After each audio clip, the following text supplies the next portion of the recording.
Happy Monday the 22nd. Hope you're all well.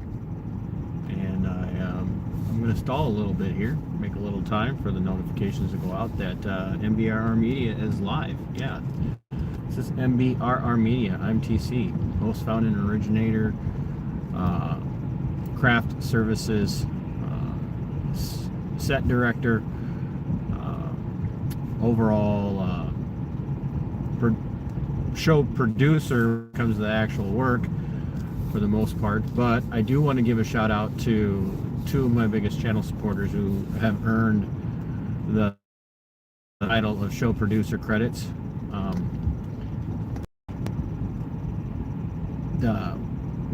Natalie, who is my researcher, she's my volunteer researcher. She's not paid. In fact, she does all of my data requests for me and follows those up, manages them, and when we do finally get data requests granted, Natalie is the one who comes out of pocket for all of that.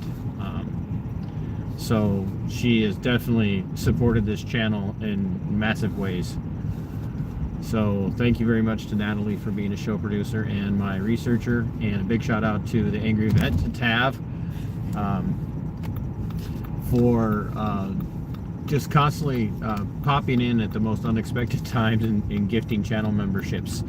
Speaking of channel memberships, if you would like to become a channel member and you want to support the show and support the work that I do, please become a channel member. Here you can go to Subscribestar and become a channel member. Find me in Minnesota Black Robe Regiment at Subscribestar.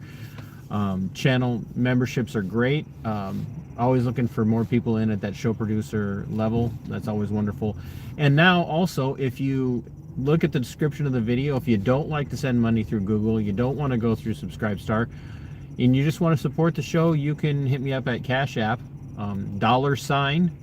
$MBRR Media. So that goes straight into my Cash App and is used for supporting all the stuff that I've got going on. So hey, Jen Thunder, Sarah, Chicana for Liberty, thank you for being here. I can't see who else that was, but yeah, thanks everybody for being here. Some of you may or may not have seen the short that I put out today. It's kind of a promo for a shift in the story about Blake Mosted. Starting in the new year, we are going to be breaking down the reports, the accident reconstruction data. We're going to be breaking all of that stuff down, and we'll be doing a detailed breakdown of the dash cam video from Trooper Ryan Moser's vehicle the night that he paralyzed Blake. And that's going to be a part of the Justice for Blake playlist, but also a new series about the corruption of justice. So,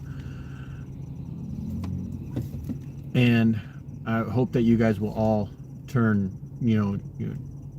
on notifications just for that alone. So while you're here, hit that thumbs up, hit the like button, share this out. And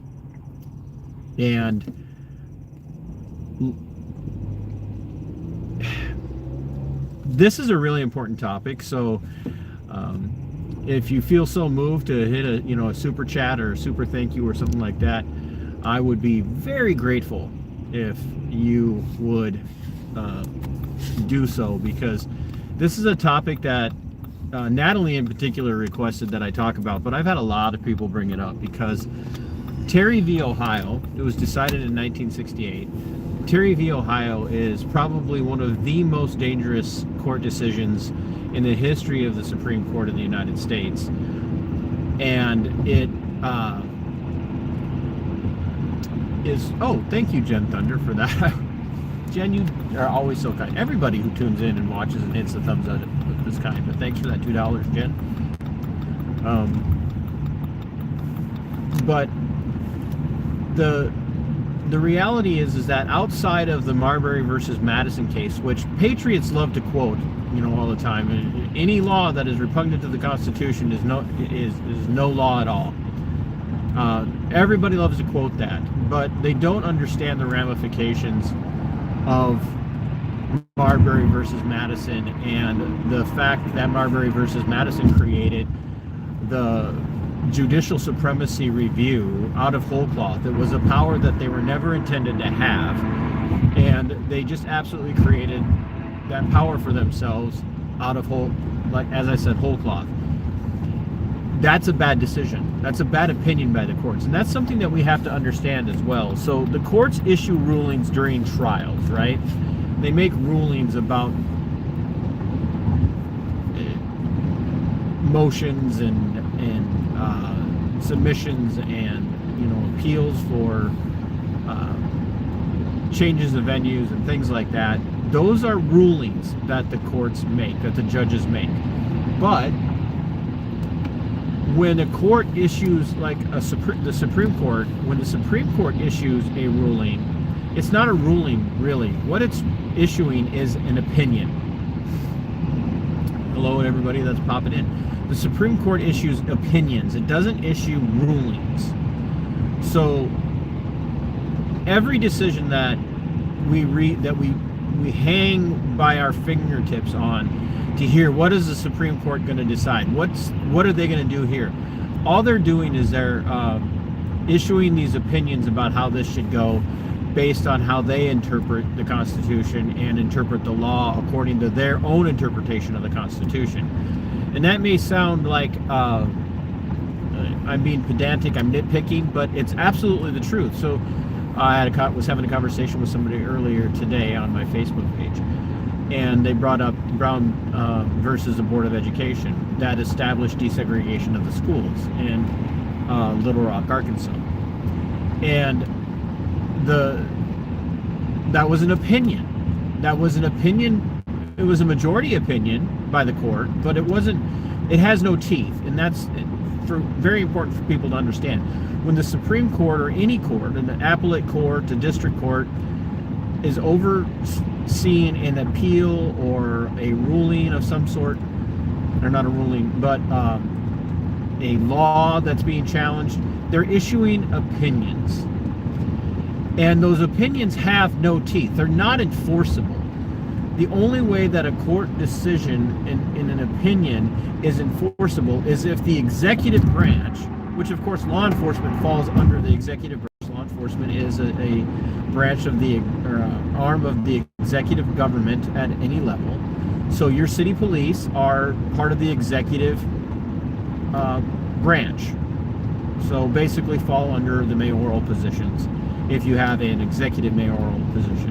Same thing with the county sheriff's office. It is a executive branch of government. It is not a legislative branch of government. It is not a judicial branch of government. It is an executive branch of government. So when you have SCOTUS in particular issue opinions, the only way that those opinions stick is if the executive agrees to enforce it.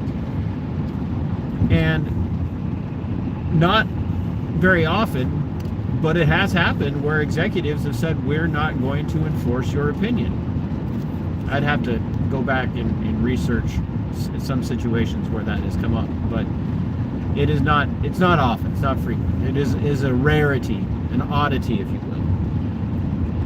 So Terry v. Ohio decided in the Warren Court under Chief Justice Earl Warren, who wrote the majority opinion. That's why you see that in SCOTUS, by the way. It's majority opinion, minority opinion, dissenting opinion.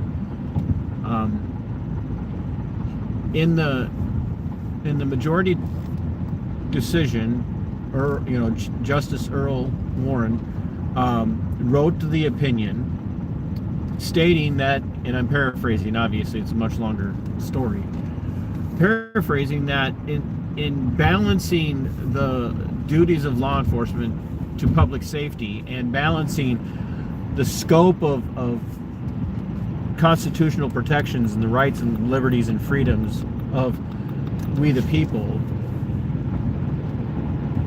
there had to be granted some leeway to law enforcement to actually see to public safety was being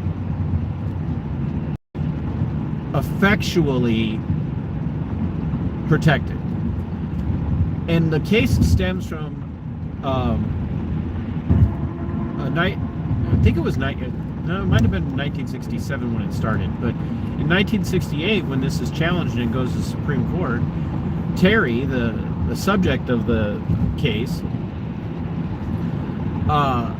challenged the authority of law enforcement to just walk up and demand that he submit himself to a pat-down.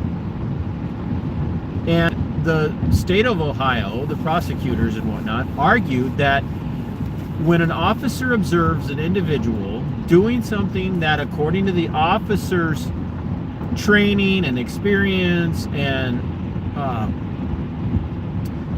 knowledge of the environment, the neighborhood, when the officer sees somebody doing something that's suspicious, the officer is entitled to stop that person, pat them down for their safety, and question them.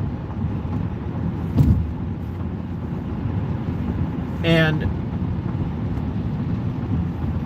a lot of people were like, well, that makes perfect sense. And what they don't realize is that prior to Terry v. Ohio, the phrase reasonable articulable suspicion, which we hear a lot, especially from First Amendment auditors today, and others, but in particular First Amendment auditors, reasonable articulable suspicion was never part of the lexicon of the constitutional discussion. It had never been part of it. Up until Terry v. Ohio and the opinion issued by the majority of the court, it had always come down to actual probable cause. What is your probable cause to believe this person is committing the crime, has committed the crime, or is about to commit the crime? And if you can't give actual probable cause, no warrant is going to be issued for their arrest, and you cannot question them. What the courts did with Terry v. Ohio, it said, and people argue this with me constantly. They want to say, well, it's not subjective. It is subjective, by the way. That's why I refer to reasonable articulable suspicion, and you'll hear people refer to it as RAS. I call it really asinine suspicious behavior on the part of the cop. They try to argue that the courts have tied the hands of law enforcement with Terry v. Ohio and in subsequent cases by saying, look, you need to have a reasonable articulable suspicion of a crime. You can't just stop a person because he's black in a white neighborhood, or white in a black neighborhood, or Hispanic in a predominantly Asian neighborhood. You can't stop a person because it's a male in a predominantly female area. You know, whatever the case might be. You're not allowed to just, stop these people based on their ethnicity or based on a hunch. You can't stop anybody on a hunch. You have to be able to articulate basically in a report on paper what your reason for stopping them is and what your observations were that led you to that reason. The problem is that cops are trained to build RAS. They just are. Cops are trained in report writing. They're trained in just reporting, period, so that a cop can make any observation they want to make and really hint at the idea that that kind of behavior seems suspicious to me based on the number of years I've been doing this job with all of my training, all of my experience. Therefore, this person must be about to commit a crime, did commit a crime, or is in the commission of a crime. And some of the things that the courts have ruled are okay for them to do, and this leads even into the topic of what's called a pretextual stop and whatnot, is things like furtive eye movements by a suspect walking down the street, not wanting to make eye contact with an officer. Seeing an officer and turning and going the other direction when you know the officer's watching you. Officers can use that. Those two examples alone are enough for people to be stopped and frisked, according to Terry v. Ohio. So in the original Terry v. Ohio case, the officer involved observed two men that were hanging out in front of a store. And he watched them for a while, and then finally a third man came up, and he watched them for a little bit longer, and he walked up to him, and then he said, "Hey, look, I'm going to pat you down for weapons." And Terry happened to have an unregistered handgun on him. And he was then subsequently charged with a felony for that, and he challenged it as an unreasonable search and seizure in violation of his Fourth Amendment rights. And that's where the Warren Court said, nope, totally reasonable, in keeping with the needs of public safety. Cops have to have latitude. And like I said, it sounds like I'm nitpicking, but the reality of this is, the truth of this is that it has led in a constant erosion of the rights of Americans to be free from unreasonable search and seizure. As you're just walking down the street, a cop can see you and say, "I didn't recognize this person, and it was 12 o'clock at night, and he was walking through a neighborhood I know very well, and I've never seen him in this neighborhood before. Therefore, I've determined that this person is probably a burglar or a grapist, and therefore I'm going to stop them and ID them. And I'm going to, pat them down for weapons and make sure that they're not out to harm anybody." And that should bother everybody. Well, Gustavo, I'm glad you love me, and I'm worth loving. I'm pretty sexy. So, but since you said you love me, you now have to send me money.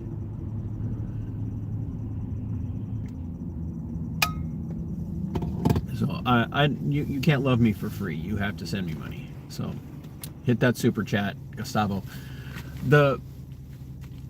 It's a scary place that we find ourselves because of the fact that officers are continuously getting report writing training. They're continuously being taught how to build a case against you.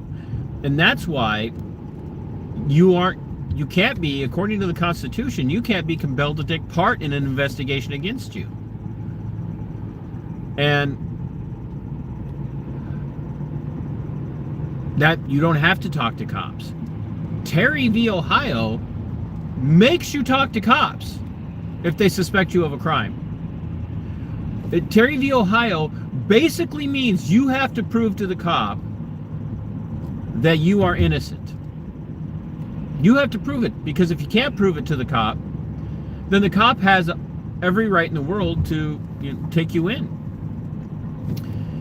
And that has led to things like states. Now, there's a lot of misinformation out there, especially in the 1A community, the First Amendment auditing community, that there is no such thing as a stop and ID state.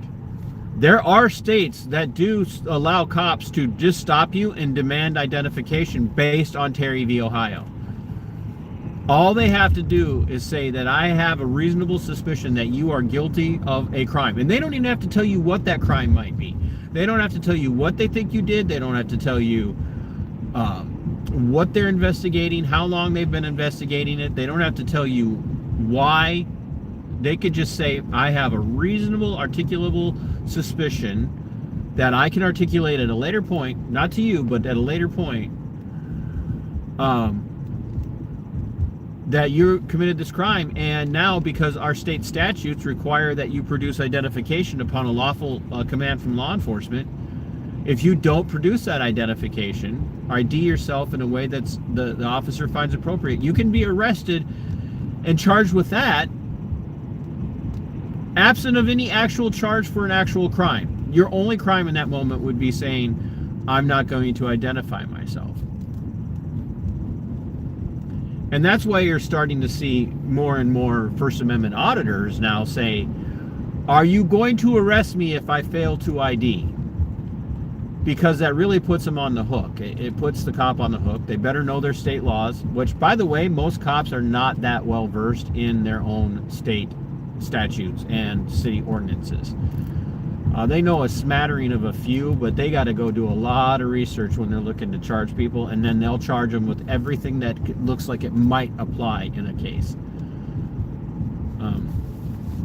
So, do you see how this snowballs? Do you see how one bad decision by a court in 1968 has led to the snowball erosion of your rights, and eroding away things like probable cause, to now you could just be stopped if a cop makes an observational decision that your behavior is suspicious, just walking down the street, right? And as long as it's not based on a hunch, well, how do you prove that it was a hunch? How do you prove that the cop didn't have a hunch, that he because the cop's already building in his mind a narrative about how to explain why he's doing what he's doing, even if he's really stopping you on the pretext of your ethnicity, being in the wrong place at the wrong time as a black man or a Hispanic or a white man or a woman or a gay guy outside of a conservative church, whatever the case might be. So this erosion that took place under Terry v. Ohio is deadly to all of your rights and liberties. It absolutely 100% deadly to all of your rights and liberties. So let's say you're walking in your own town and the cops know you. They know you walk all the time. Let's put me into this scenario. There isn't a single cop in Southeast Minnesota. No, I shouldn't say in Southeast Minnesota. There's a lot of cops who have no idea who I am, which it's not because I'm important, but they just don't. But there are lots of cops who do know who I am. They know me on site. And all the cops, all the deputies that work Fillmore County, for the most part, they all know me, especially the ones that are assigned to Spring Valley. And they know that I do talk a lot about accountability. But let's say I decide I'm going to go out for a walk late at night some night, and I'm just walking through downtown, and I see one of them coming, and I decide I'm going to turn down an alley because I don't want to deal with the cop. And they decide they're going to use that against me. Now, I'm not saying that's going to happen in my case. I'm blessed to have some of the few good apples in law enforcement, at least in the state of Minnesota, in my area. But what if they just decide that that's what they're going to do? That they're going to use that as an excuse to stop me, and they're going to say, well, he turned down this alley when he saw us, and that to us is, a reasonable suspicion for us. Like, why would he do that? Why would he turn down that alley as soon as he made eye contact with us? So we stopped him, we frisked him. Now, no harm, no foul. We didn't find any weapons that he shouldn't have on him, and we didn't find any drugs. But what if you live in the state where they then demand that you ID yourself in that situation, and you say, for what? I didn't do anything wrong. Now you're going to get charged, right? You will get charged if you're in one of those states like Arizona or Wisconsin that have these stop and ID laws. Now, there are states like Texas that have laws that say you cannot be compelled to ID yourself unless you're under arrest for a separate crime, which that's the way it should be. There should be no power by any government entity to stop you when you're walking down the street and force you to ID yourself based on their presumptive assumption that what you're doing is suspicious. Because the reasonable articulable suspicion standard is incredibly subjective. It's a very subjective statement. It's not a statement of fact. It's not a statement of reality. It's a subjective statement by the cop that has no tangible, objective framework for it. that you just have to say, my training and my experience and what I observed from this person believed they were going to commit a crime. And when you way to state it, you can't say I observed them commit a crime, because if you state I observed them commit a crime and you write that in a report and then you end up arresting this person, you're going to get tore apart by a defense attorney. What crime did you observe? So they have to say, I had a suspicion or I believed. And that, my friends, is incredibly dangerous, because it is completely subjective, based on the individual officers. And it can be based off how the officer's feeling that day. The officers if the officer got up in that morning and had a fight with their significant other, or their kid threw up on them on their way, dropping them off at school, and now they're in a bad mood, or they got cut off in traffic when they were driving their private vehicle, and now they're, and people are like, no, nobody's that petty. The hell they're not that petty. Human beings are petty, folks. I'm sorry. If you don't think that we as a species are petty, then you don't know the species very well. And then when you take people who are by nature petty and then you put them in positions of power, that power amplifies their pettiness. So what may get you stopped on Tuesday maybe wouldn't have got you stopped on Monday. Because on Tuesday, the officer woke up, had a fight with her significant other, and the significant other said, and by the way, I screwed your best friend too. Well, now, you can't, you don't want to be one of those officer domestic abuse statistics. So you're going to go out and you're going to trample all over the rights of somebody else.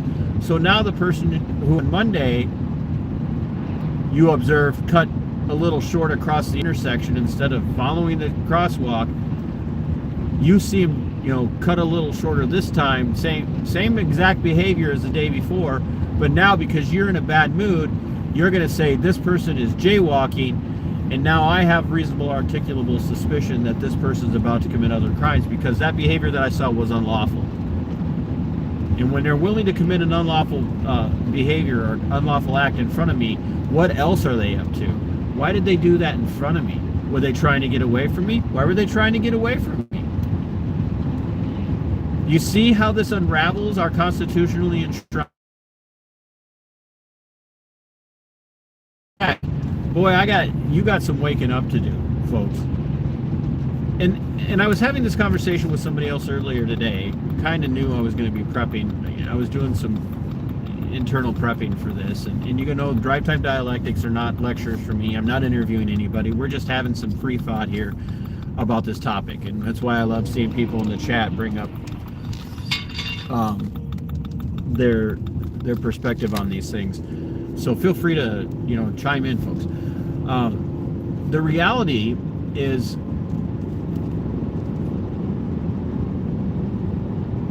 same with traffic. Cop having a bad day, cop's having a good day. Sees you touch the fog line, that little white strip on the side of the road on the highway. That day, he's having a great day. Significant other gave him the best erotic satisfaction they've ever had in their life. They go out and they have a great breakfast afterwards, and nothing's gonna phase. Sees you touch that fog line, 2-3 times maybe. Can tell you're driving a little distracted, but he's not gonna harass you because you're not endangering anybody. But the next day, that fight happens, and he sees you touch that fog line one time, and he's like, oh, I got him now. I'm going to get this son of a bitch. Why? I'm going to infer they were distracted driving. I can articulate my observation was that they might even be drunk. So we're gonna stop them. Now, Terry stops aren't the same as a traffic stop, but they can bring Terry v. Ohio into a traffic stop. And it happens constantly. And the truth of it is that anytime they affect a Terry stop on you, and they say, hey, we have some concerns about your behavior here, you're seconds away from arrest. You need to understand that. You are absolutely seconds away from arrest. And this is the reality about Terry stops. Like I said just a few minutes ago, Terry stops put you in a position to prove your innocence. And this is where we've gotten people where they come up to you today and say, well, if you don't have anything to hide, why be afraid of the cops? Because you have no power. When a cop arrives on scene, your power's gone. Especially in a Terry stop situation. Your power's gone. Now, I'm going to be doing a breakdown of a conversation that I had with a hater. I think it's going to be, I'm going to do that on Saturday. And we're going to talk a little bit about some things that whittle away at Terry v. Ohio. But right now we're operating off this presumption that Terry v. Ohio is law, right? It's not a law per se, because courts can't write laws. They can only issue opinions and then expect people to stick to it. But it's kind of the way it gets treated as law. The law enforcement and agencies treat Terry v. Ohio as law because the courts have backed them up with it. And so when they stop you and they tell you, we have reasonable articulable suspicion that you've of X crime at some stage, you had better comply. You had best comply with them on that one.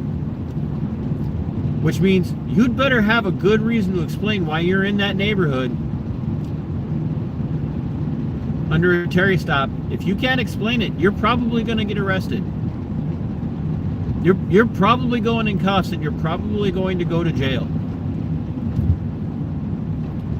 Because they've already decided in their mind that you are guilty of whatever it is they suspect they saw. You better know your neighborhoods, folks.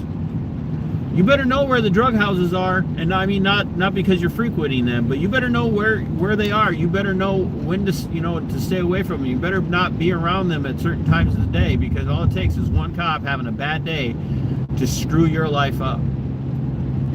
Now, here's the reality. If you haven't done anything wrong during a Terry stop, they can't arrest you. They can't. Not carrying an illegal gun, like we can have a conversation about what an illegal gun is.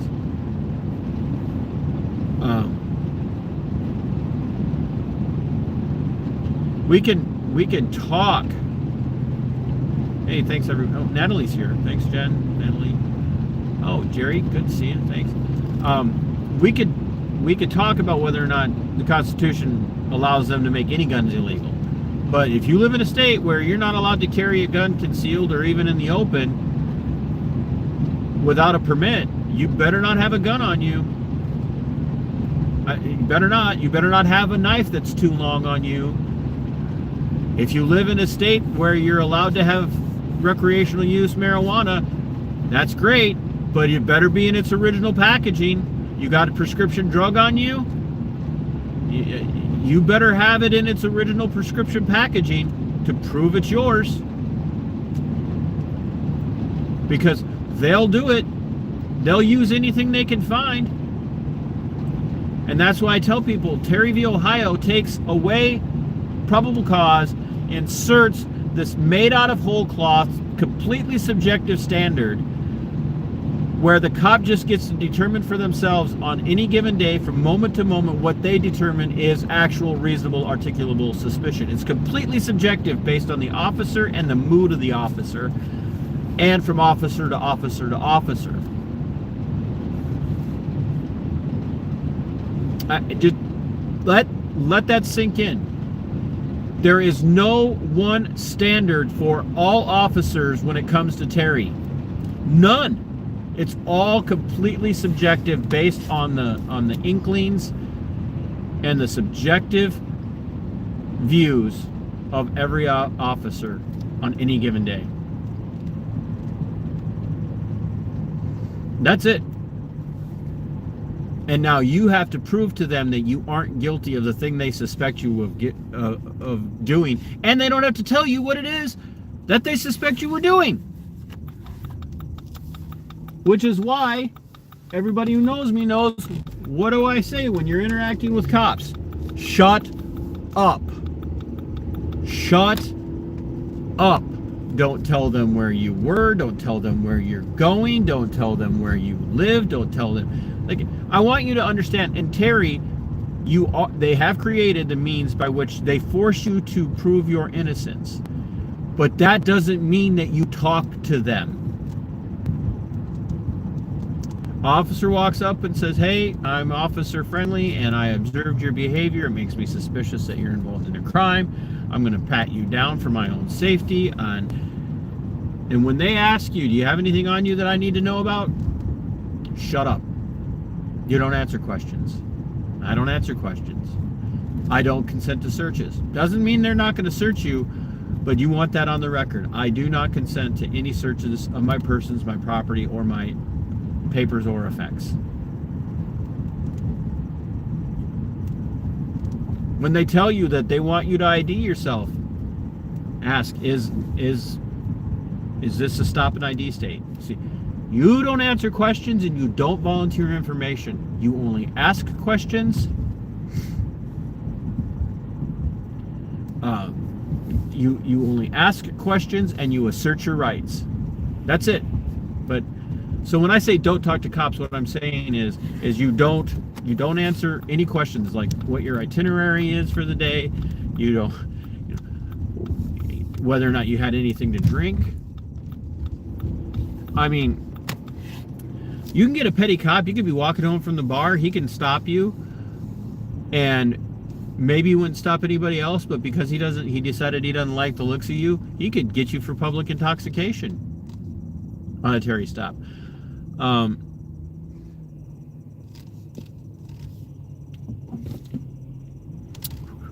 How far can they go with frisking you? Basically, it's a pat down of the exterior of your clothing.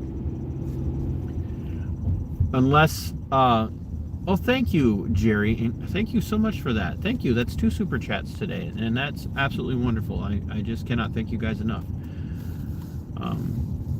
But it really is just a pat down of the exterior of your clothing. Now, Natalie, great question. By the way, everybody say hello to Natalie and remind her how much we appreciate everything she does as one of the channel show producers.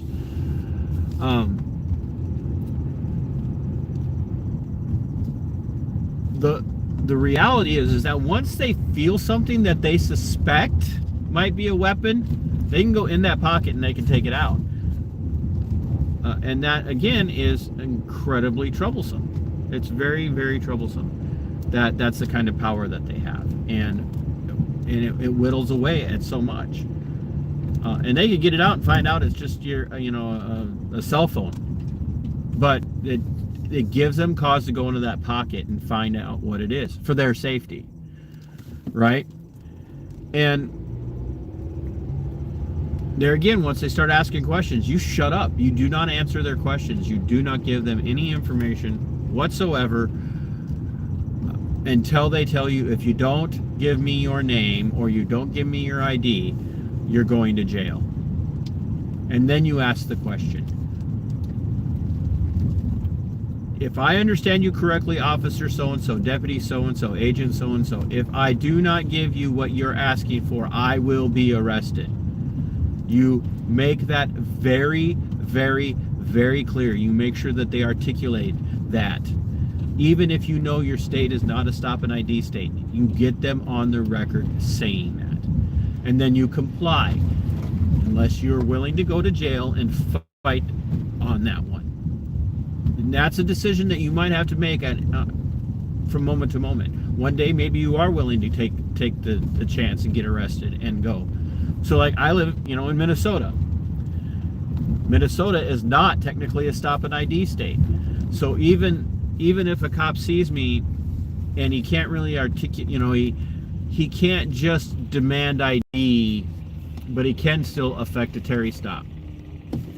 And so it's one of those things that you have to be very, very careful about. You need to know your state statutes. You need to know your, city ordinances, because some cities do have ordinances in place that require you cooperate with law enforcement and any lawful order that they give you. And in their ordinance, it is written that lawful order is giving your ID or identifying yourself upon demand.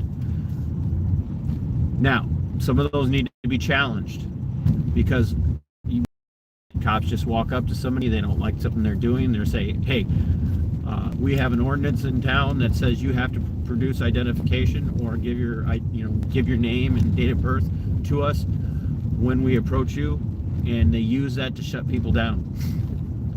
So all of this stems from Terry. All of this all stems from Terry. This is how dangerous Terry v. Ohio was.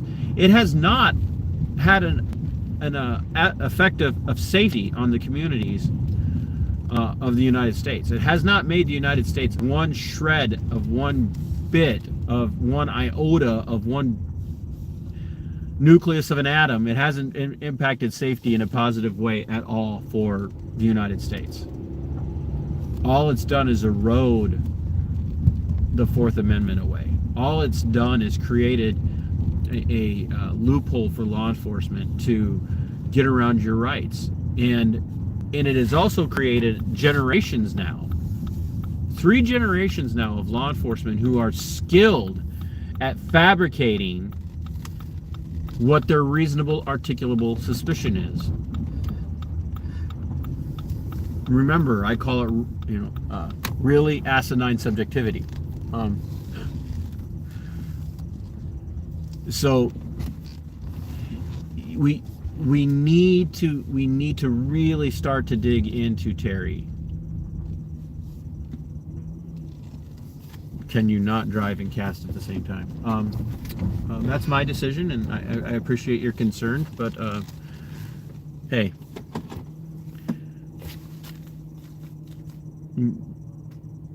it's no different than talking on the phone. So, or messing with the computer as you're flying down the road at 120 miles an hour in response to a wrong way driver. Bill 1230, anonymous. Yeah, you should go watch some of my Trooper Ryan Moser content as it relates to Blake Mosted, and then tell me about how unsafe I am compared to Trooper Ryan Moser when he paralyzed Blake Mosted, or how unsafe I am compared to Trooper Shane Roper when he deleted the life of Olivia Flores back on May 18th. You want to talk about unsafe? You're a clown.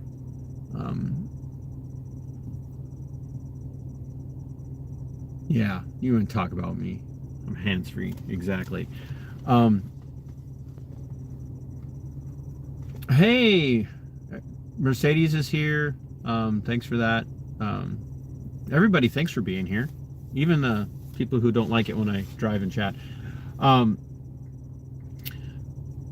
Really look into Terry and know that I'm going to be working on some content that shows where some cases have tried to put some really tough restrictions on Terry, and also a reality in what Terry has, how Terry's been shut down in a few ways. Yeah, Mercedes is here. Mama is here. Who's this? Not middle G. It's not exactly the law itself. It's arguably the people enforcing it. It depends on which laws you're talking about. Terry v. Ohio is not law; it's court opinion. So there's that. But the laws are still a problem because the legislature passes the laws, the executive signs off on the laws, and then the executive enforces the laws that they sign off on, and then they expect everybody underneath them to enforce the law, because part of the oath of every law enforcement officer is, I will enforce the laws of the state that I live in. And it doesn't allow them to think for themselves about whether or not the law they're enforcing is actually violating someone's constitutionally enshrined natural rights. And that to me is a massive problem. And saying that just because a bunch of people who sit in these really high-backed chairs in Washington, D.C. have decided an opinion that X is right doesn't make it right, doesn't make it good, doesn't make the law valid. It just means that these people have an opinion that it is, and that can be, sway from day to day. And cops just don't think. They just don't think anymore. They don't consider whether or not something's constitutional or not, and whether or not it violates their oath to the Constitution. What they care, the only part of the oath that they care about, for the most part, and there are exceptions. There are some exceptions, but for the most part, the only thing they care about is whether or not they're enforcing the law, and whether or not that's going to protect them from backlash from their superiors. And that's why most of them will enforce laws that are even bad. So, I've been thinking about this all day, and I feel like I've done a terrible job, but I have nothing positive to say about Terry v. Ohio, other than I'm positive that Terry v. Ohio was crap decision, crap opinion by the courts, and it's dangerous for Americans. And more of us need to study up on that. So thanks to everybody for being here. I've got a really exciting development that's taking place tonight. My friend Monica Perez, I just had a conversation with her a few weeks ago about the idea or the reality of created persons, how people just seem to come out of nowhere and all of a sudden have all this support, and they're really famous and everybody loves them. By the way, once again, I'm sorry I did a really bad job with this with this topic today. That's how I feel about it. It's my thoughts, my feelings.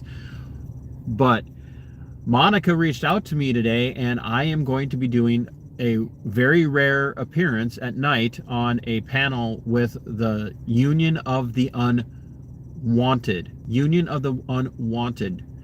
on YouTube. And it is a panel, twice a month panel of big podcast individuals in the libertarian and anarcho-capitalist movement. These people have massive personal followings, not just on YouTube, but all over. And so it's a big opportunity for me. I got invited on to sit down and take part in their panel. I don't know what we're talking about tonight. They may ask me about my story. I don't know. They may have other topics that they're talking about, but I'm going to be there for at least an hour and 20 minutes. So look for Union of the Unwanted, and when the show starts, I will try to remember to put it up on YouTube for everybody to see. I will share it in a community note on YouTube, and I'll also put it up on Facebook and X. So thanks, Natalie, for kicking me in the pants and telling me this would be a good topic to cover. Sorry that I didn't do a better clinical breakdown of it, but this is why we do these drive time dialectics, right? So until next time, fight for your freedom, it is yours. Fight for your liberty, it belongs to you. And say it with me: Sic semper tyrannis.